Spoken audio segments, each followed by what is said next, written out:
He was really fun. And so now we know him on both levels. Whether it's dance or rock music, DJ Art and DJ Jerry agree they provide DJ services to provide magical moments in a person's life. This is what motivates them to always play the right tunes. For the City of McAllen, I'm Roy Cantu.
McAllen City Commission. All workshops are open to the public in accordance with the Texas Open Meetings Act.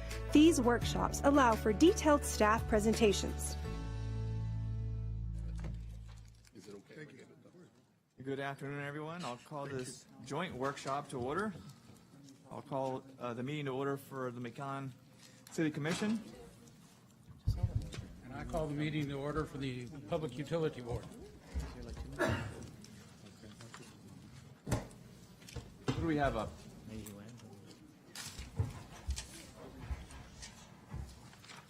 We ready? Yes, they've opened. Okay, so both boards open? Yes. Okay. Mayor and Commissioners and members of the PUB Board, thanks for being here. There's been obviously a lot of discussion about what's going on with water and water availability, and we felt that it was important for certainly the city commission to hear what the PUB has been working on and answer any questions with the general manager here. So, Mark, I'll Yes, hand sir. it over to you. Mayor Pro Tem, Mayor's not here. Mayor Pro Tem, City Commissioners, thank you for the opportunity to talk about this subject, which, like Roy said, has been in the public eye recently quite a bit. I've done several local media interviews and lots of things on social media as well. So we want to keep this focused. We know we're not the only item on this workshop, but this is intended to educate and inform our city commission and obviously our citizens on the current. We want to focus on three things here: our current drought status, our drought stages, and drought response. So we will focus on these three topics. Where are we at right now? And we can get into the main question that I've had all weekend long. What did these recent rains mean for the watershed, and what does it mean for Amistad and Falcon? So we're going to try and answer that as best as we can, but information is still coming in to update the PUB and several utilities on the levels of the reservoirs, drought stages and drought response. So we do have a couple of slides that are not on your paper copies, but they're pretty self-explanatory, but I just thought they were important enough to include. So this is a typical weekly update that we receive from the Water Master, and as you can see here, that usable, where the yellow arrow is, that's the U.S. usable, combined U.S. usable storage. That's a new term that's been implemented in their Water Master updates to basically signify how much water we can use. And that has to do, I don't want to get too far into it, but a gate that's not functioning at Amistad Dam, which we basically lose about 20,000 acre feet of storage due to that gate. So now they implemented this new term, usable storage. This is how much we can actually use. And the latest figure is 17.6%. That's without the rains that happened last week. So that's minus the rains. Again, stop me at any time if you have any questions, please. I don't want you all to forget. If not, we'll have hopefully some time after the presentation, and you can ask there. But please, if you have one, stop it, or stop and ask. So that new total, that 17.6%, is the historic low level for Amistad and Falcon. The previous historic low was 1998 at 19.06%. So anything below this level is a new historic low. So as we continue to decrease, it's a new historic low. But that's where we were at as of last week prior to the rains. Next slide. So I think some of you or all of you know that darker area, that is the watershed for the Rio Grande River. So the calls that I got this weekend, Monterrey got flooded. Monterrey got pounded with water this past weekend. Does that water make it into our reservoirs? And the answer is no. That is upstream of where we can store water. Basically two major tributaries that we can store water from, and that's going to be the Rio Conchos, which is introduced at Ojinaga. On the U.S. side, it is Presidio, so Presidio, Texas. That's the Rio Conchos, and the other, which is the majority of the water, and the other is going to be at the Rio Salado, which is right on the north side of Falcon Dam. So right, if you look at Google Earth, go to North Falcon, and that's where you see the Rio Salado introduced into the Rio Grande. So basically, it's the Rio Conchos up here in Presidio, the Rio Salado up here right north of Zapata. Everything else flows downstream of Falcon Dam, meaning we cannot capture it, we cannot store it. So those recent rains, especially out here in Monterrey, we need those rains to be much further north, out in Coahuila, out here, the Rio Conchos, or on, if it's the U.S. side, the Pecos and the Devil's River also are two tributaries that introduce water into Amistad. So by all means, that doesn't mean that we don't have, in our watershed, we have the Pecos and the Devils, but the majority of water released from Mexico is gonna be from the Conchos and the Salado, and we need that rain to fall in Coahuila, not Monterrey. On that map, Yes, sir. it doesn't show the reservoirs, Mexico's reservoirs. No, this is not that detailed of a map. I do have a slide that shows the reservoirs, and it is cluttered. I can look for it here, but Mexico has several reservoirs in this watershed here. And several of them got significant increases this past week and this weekend. Okay, I asked the question because water debt and prior to what recently happened,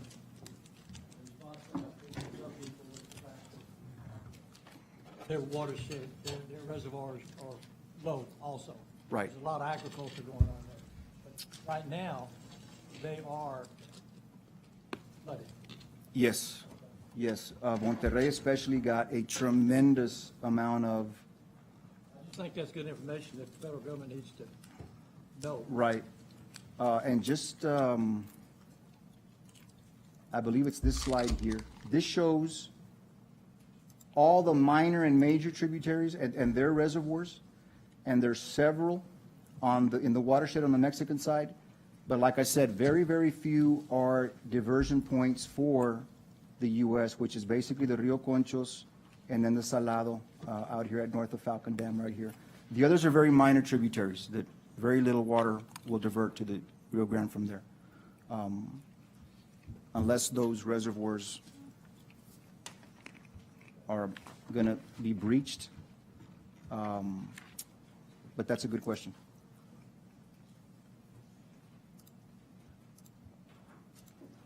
So again, 17.60 was the last update that we had. This coming Friday will be the latest update. Now,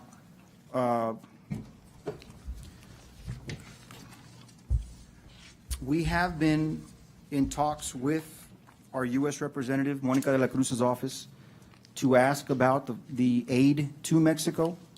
We are hoping to get an update, or Roy, maybe, I don't know if you know what the latest is on the aid to Mexico, whether they're going to withhold that money or not. He said it sounded promising, but he was going to get me information, but it just didn't come in before this meeting. So do you happen? Yeah, they're still working Okay. to do that. Okay. So that's still on the table. I want to say it's about, I had here $138 million in aid to Mexico, and hopefully if that's withheld, that's going to start getting some attention on the other side. So, but we hope to get some of that information or that update very, very soon.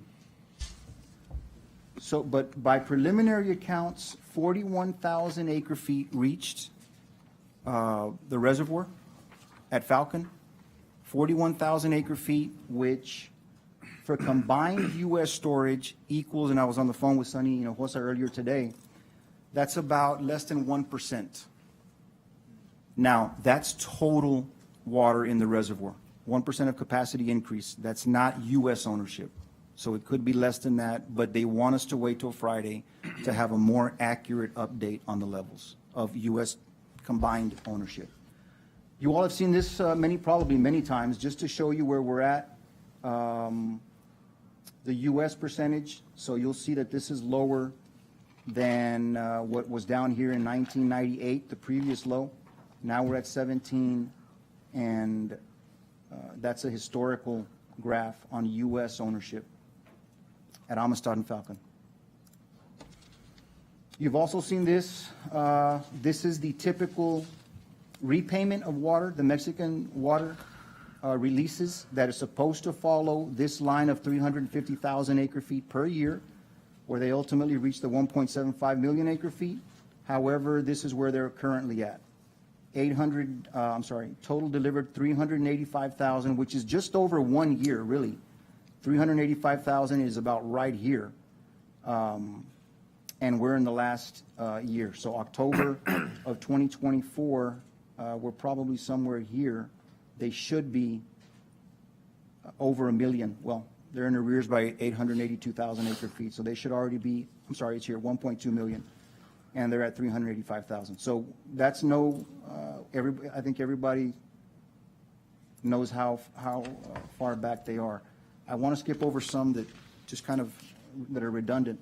So the second focal point is our drought stage, our current drought stage. We are currently in stage 2. There's no surcharges in stage 2. Stage 2 is, which we have blasted on social media for many months now, but that is watering twice a week. Depending on the zone that you live in, McAllen, you water twice a week.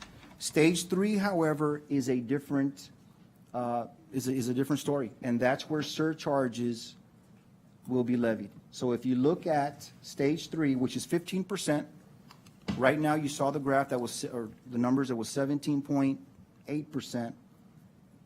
15% triggers stage 3, and that means a 50% surcharge for any water used over 15,000 gallons a month on a domestic meter. So basically that's a household. Your household meter, anything over 15,000 gallons per month used, has a 50% surcharge. 15,000 gallons a month. And what is the average monthly consumption? The average for residential is 9,800 gallons. Okay, so it's So- 1.5 times. Yes, we're well underneath the average. Larger homes, larger yards may see bills with between 15 and 20,000 gallons a month. So irrigation meter, if you have an irrigation But if meter, you stay under the 15,000, no surcharge. there is no surcharge even in stage 3. That is correct. That's correct. That's stage 3. That is what we need to Yes, get. that That information. We're not here to look for surcharges. Right, If you, exactly.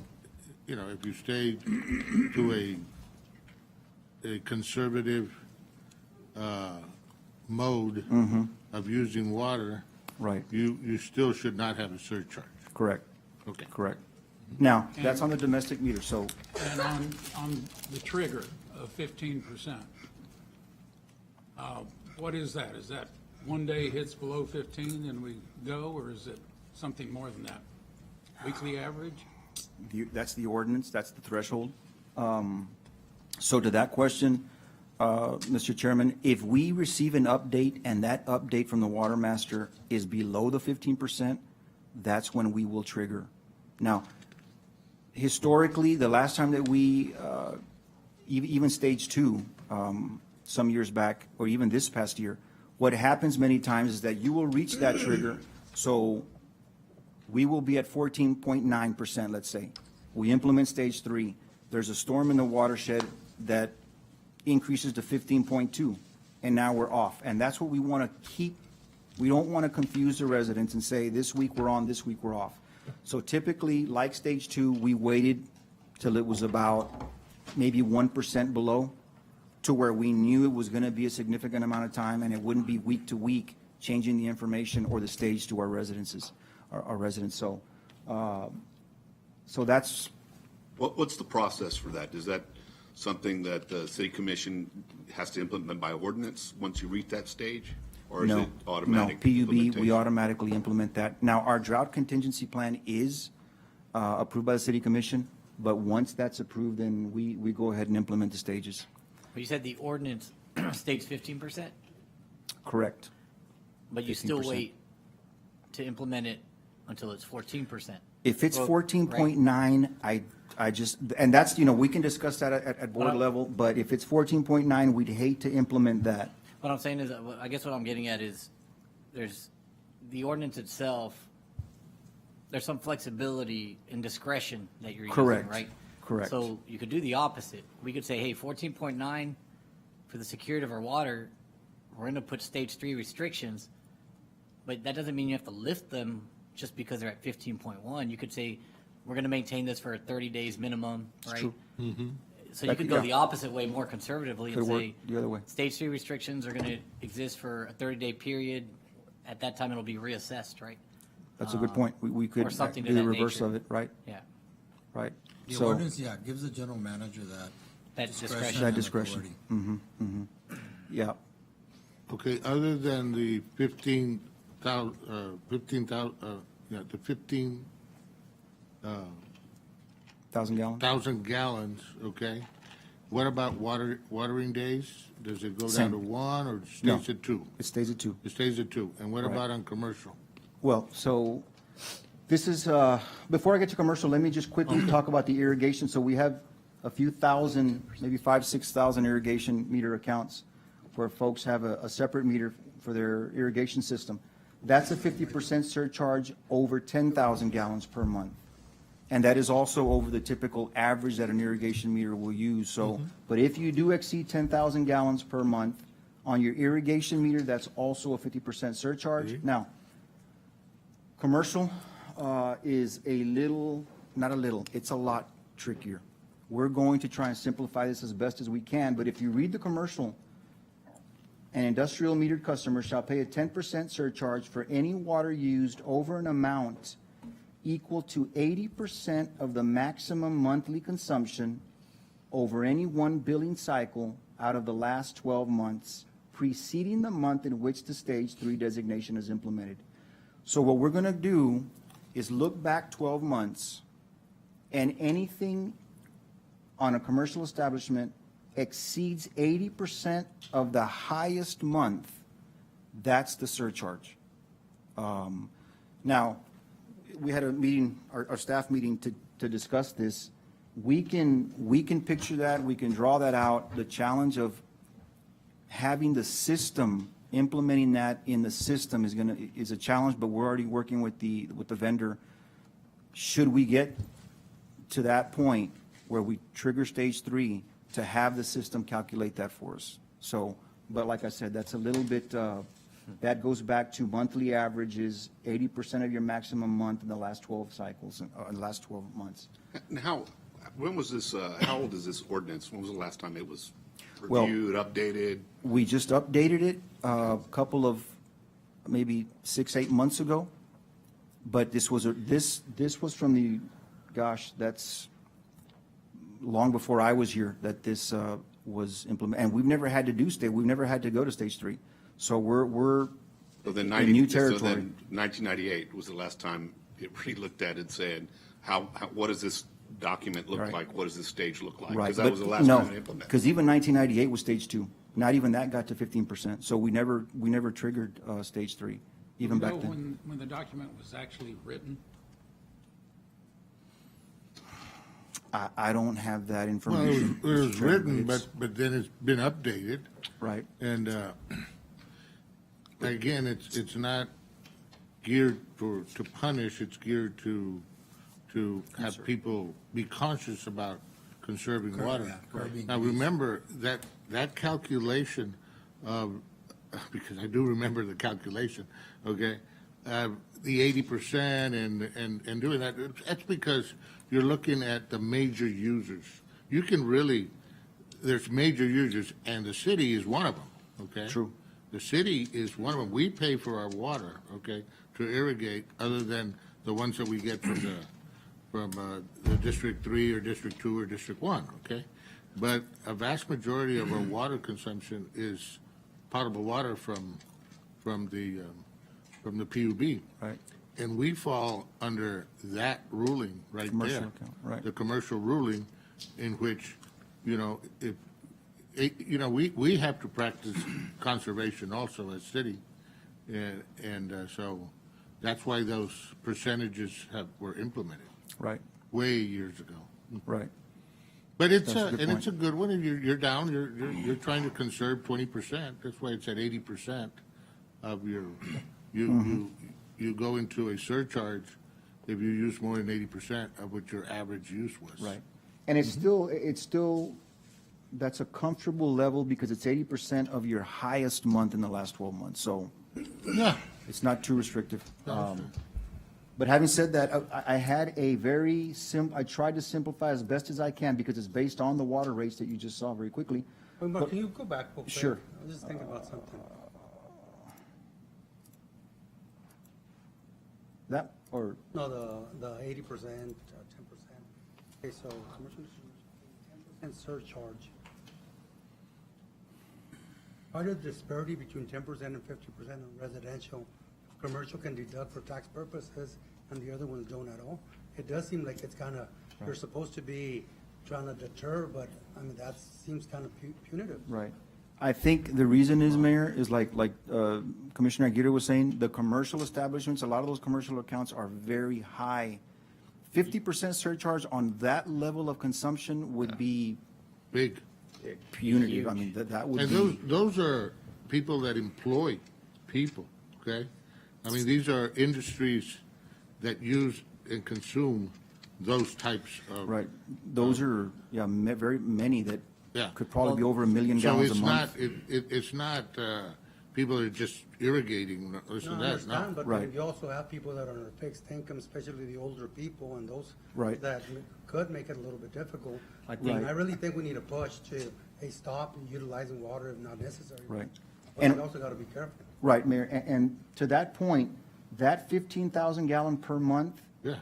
I would say from our numbers, 99%, if you're low income, very, very low or You're small not gonna chance be that you'll affected. use over 15,000 gallons a month. It's probably, Why would I'd be- low income use less than somebody? with- usually they're fixed income folks that are on Social Security, smaller homes, very small lawns, they water plants, things like that, but very few would use over 15,000, if any, gallons a month. Typically, a one-bedroom house, less than 1,000 square feet, and so they don't use that much water.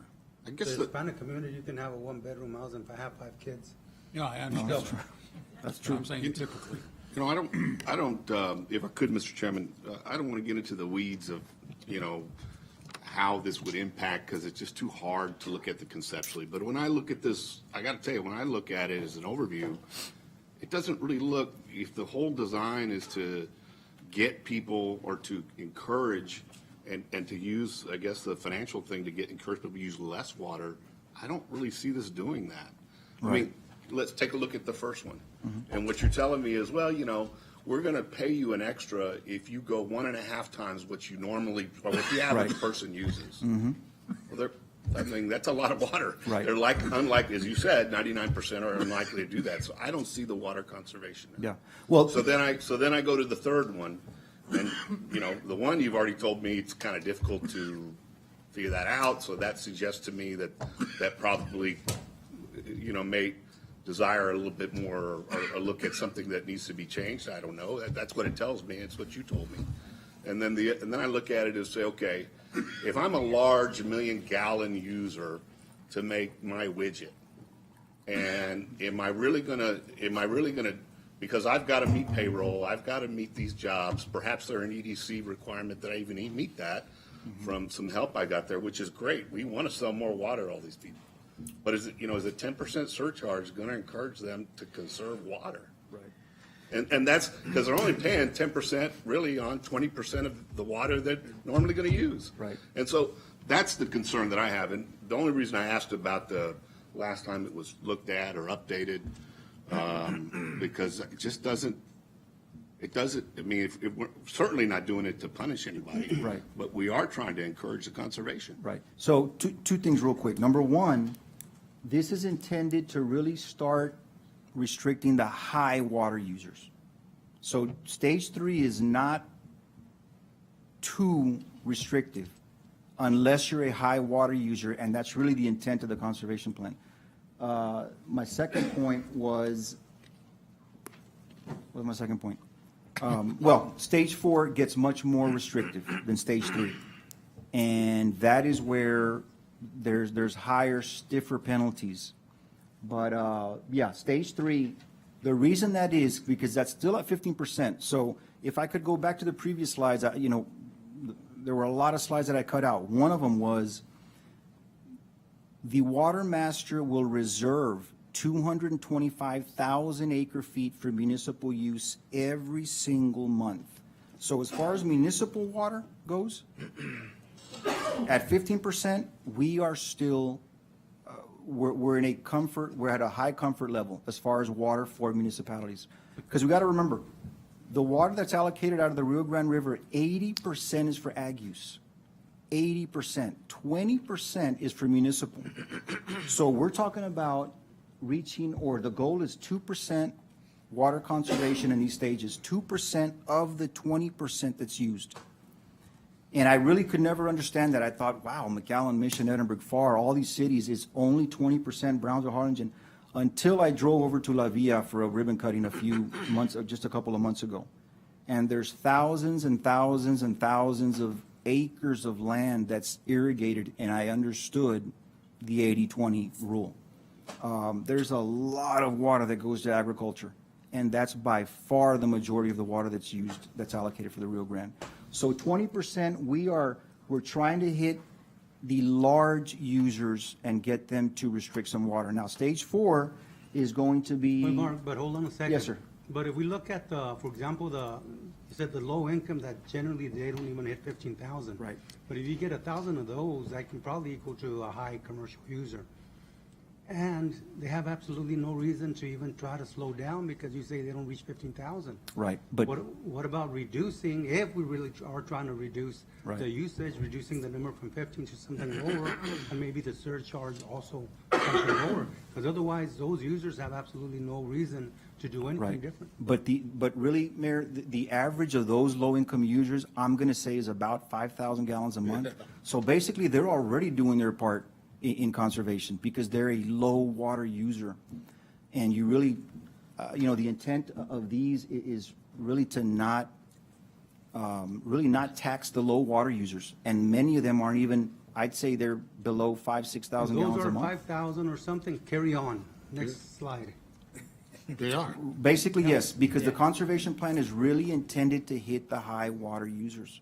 Because there's no way getting around that you need water for everyday life. I mean, schools, hospitals, you name it, there's no way getting around that you just have to have water. But you want to limit the high water users. That's really the intention of it. And you see that as it progresses, like stage 4. But this is the quick example of, let's say you do have a household that uses 20,000 gallons in a month. What does that mean if someone uses 20,000 gallons in a month? Well, the typical rate at that 5,000 gallon difference at that rate of 225 is 1125.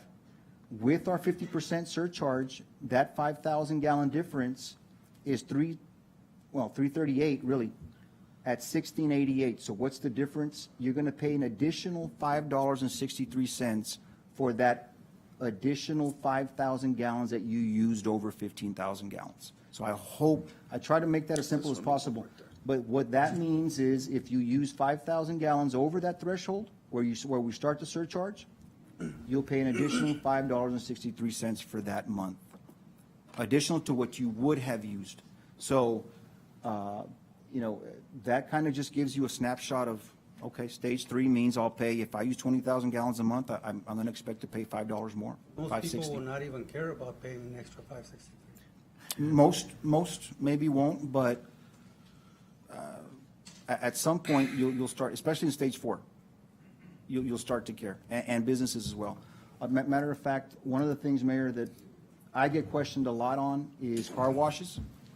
Car washes in stage 4, if you read C, which by the way is 10%. I don't want to camp out on stage 4 because 10%, God willing, is not even, won't happen. But we need to prepare in the event that it does. But what does that mean?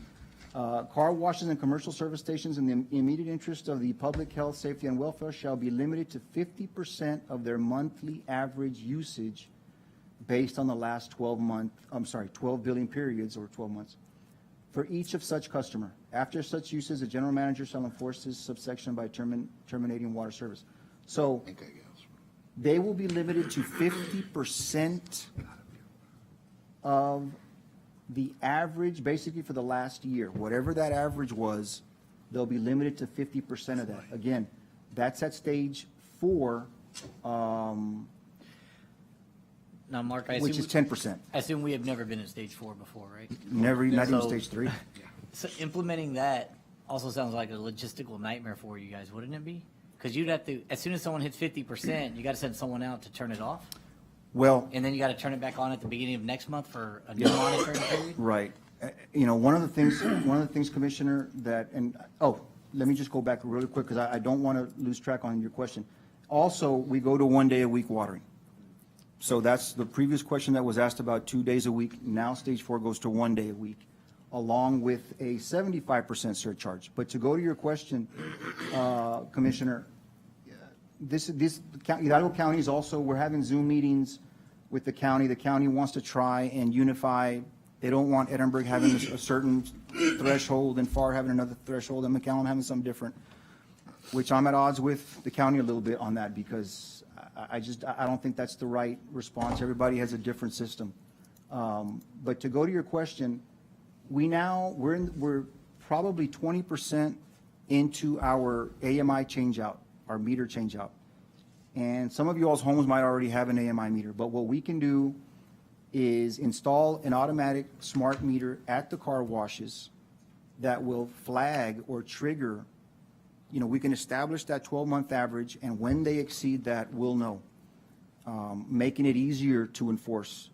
And so that's one of the things that, that's under drought response. Have you prioritized the install of AMI meters, high water users first? Yes, we have. Okay. Yep.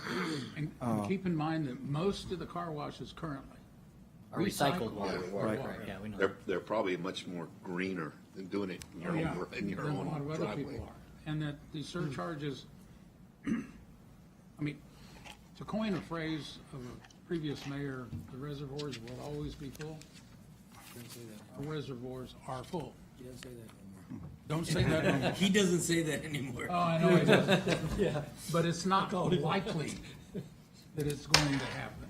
Right. I mean, it's, to have that reserve that's set aside every month. Every month. Yes. And- I mean, agriculture gets cut, for the most part, gets cut off at 10%. I mean, it varies depending on what water rights they do have. But once 80% of the usage ceases, it puts the communities in a lot better position. course. Right. It hurts one of the still in large industries in the valley, but that's the way the law is written. Well, we've seen it with the sugar cane and now with That's right. Right. Right. We try to find the balance. What's the time frame to have this project completed? Next year, fall of 2025. Another 12 months? Fall of 2020, 15 another months? 12 months, right. But they're putting adding an additional crew, so hopefully we'll be even increasing the pace of installation here very, very soon. But we've probably got about 8,000 AMI meters, 10,000 total out in the system right now. And that just gives us information that the old style meter did not have access to. So, but that's one of the third focus is drought response, and that's most of the leakage in a system is at the meter. Yeah. A lot of it's in the distribution system as well, but a lot of it is at the meter. And so these will all be new meters with and very accurate readings. So that will help us a lot. The second thing, I know we're running short on time, but we are ready to award the design contract for our 10 million gallon per day brackish desalination plant. That's at the North Water plant. We're estimating about $60 to $70 million to build a 10 million gallon per day brackish desal plant at our North Water plant. 10 million gallon per day. Right. What is In that? addition to the existing 11 million a day, so it would be a 21 million gallon per day plant. Can But you the explain? desalination addition is what percentage? That's RO, basically reverse osmosis. Oh, but What's so your, you're what's saying your, what? what's your average daily production? Average, Yeah, try like how much does this, 25 how much, million how gallons? much about does this add? 23 million gallon. Oh, yeah, so our average, if we take a 12-month average, right now, in the heat of the summer, before the rains, we're at about 34, 35 million gallons a day. But Okay. the average over 12 months, the average date is about 23 million gallons a day. So There's like a 40% increase? At Capacity, in the in capacity. capacity. Yeah. But the key there is that you're not relying on the Rio Grande anymore. Yeah. Well, that's right. That 10 million gallons a day. That's exactly right. Bypasses all of You know, are we going to pump that water up from, It'll go through his plant. Right. So the plan is to drill 5 wells, a network of 5 wells at our north plant to provide that 10 million gallons a day RO water, because the water down there is just too salty.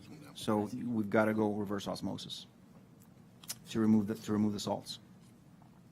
But it gives us redundancy, Commissioner. That's one of the main things. Number one, like Roy said, is gain some dependency off the Rio Grande River. And number two is to have redundancy in our system. Right now, our South Water plant, that's the big plant, that's 50 million gallons a day capacity.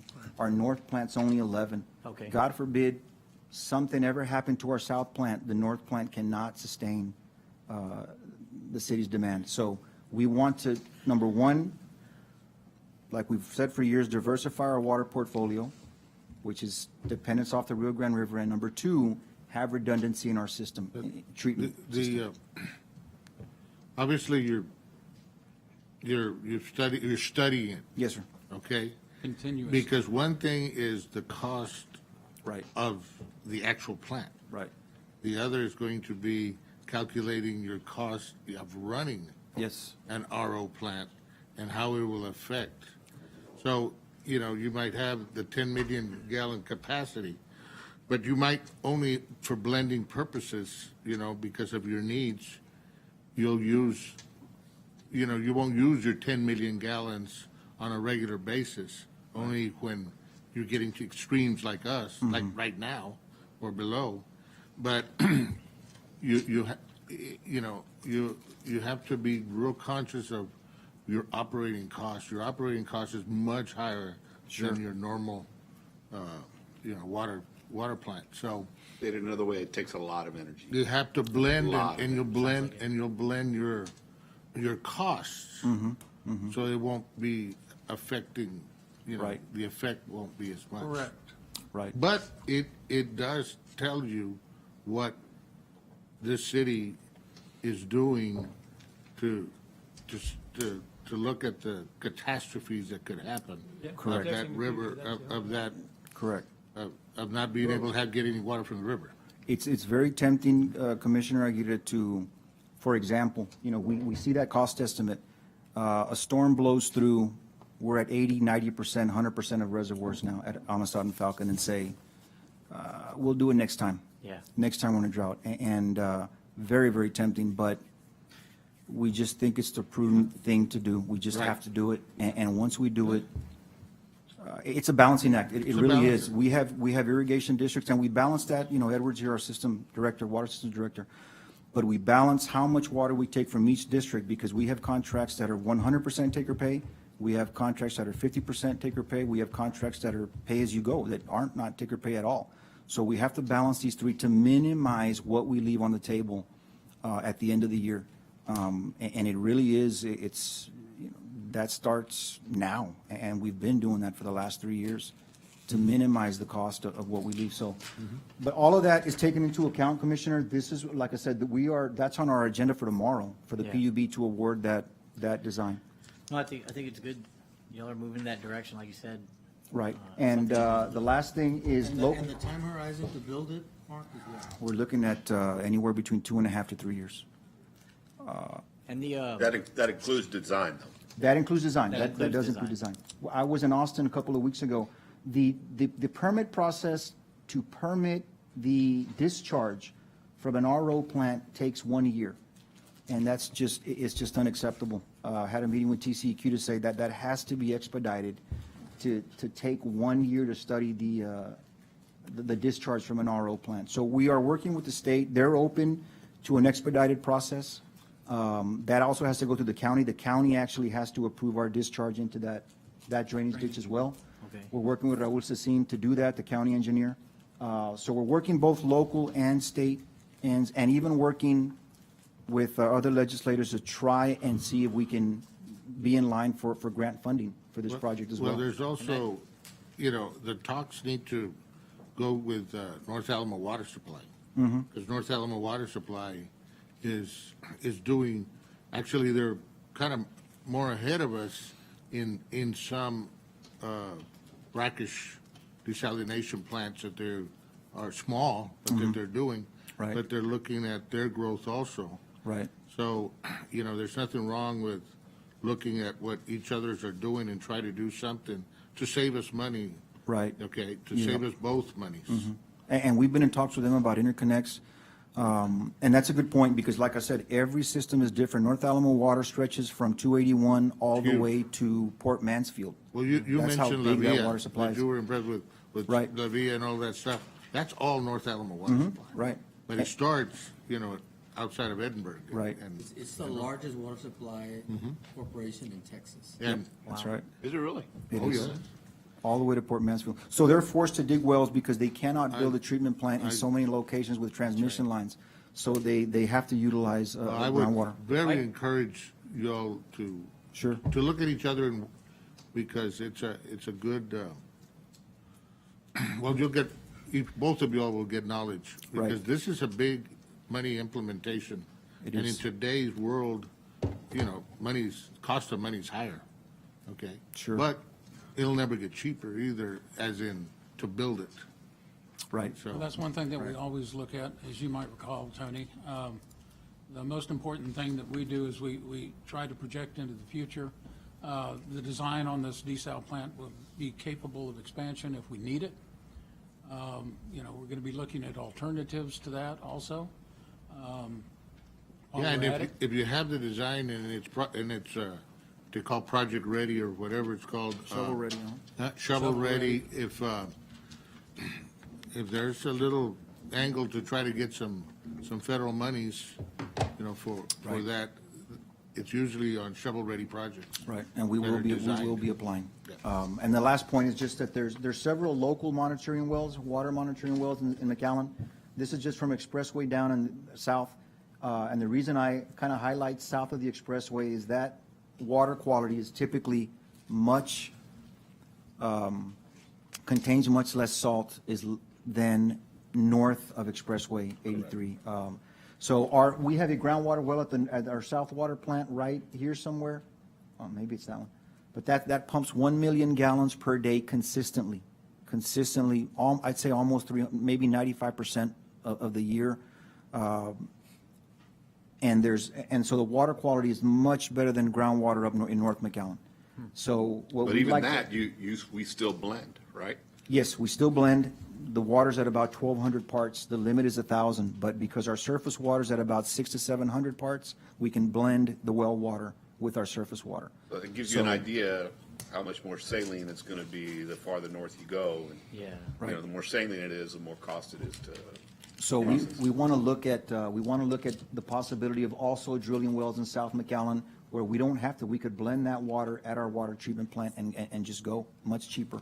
So, but again, that gives us no redundancy in our system. That's why we need water at our north plant.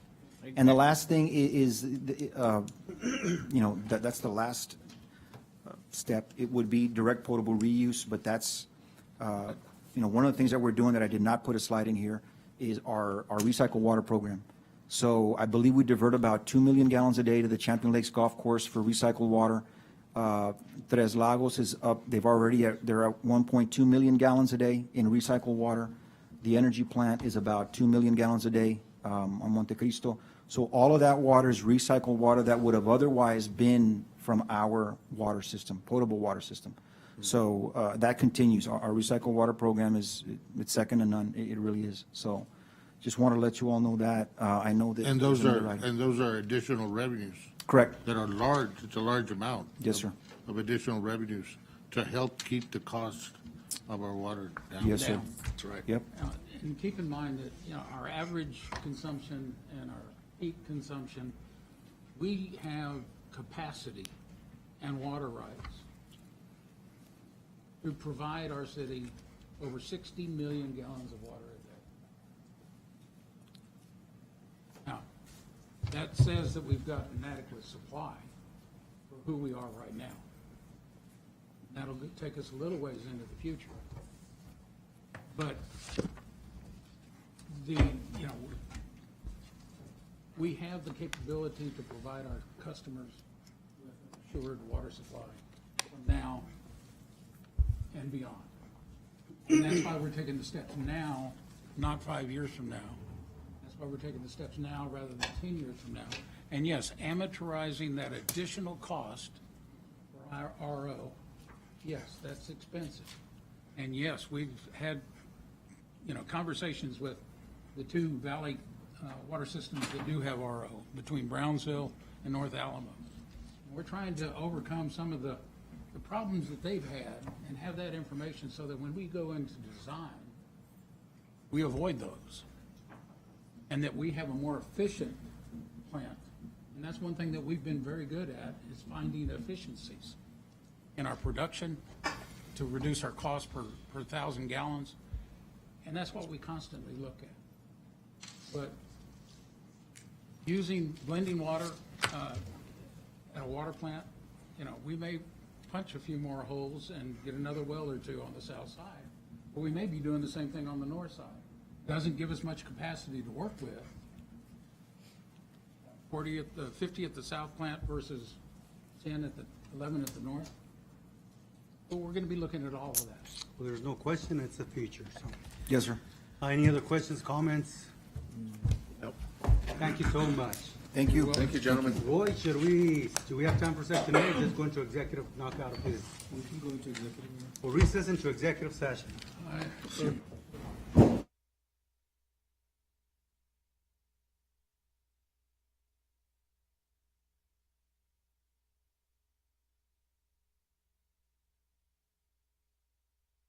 This concludes the workshop of the McAllen City Commission. Workshops are held every second and fourth Monday of the month, convening at 4 p.m. at the McAllen City Commission chamber on the third floor at McAllen City Hall.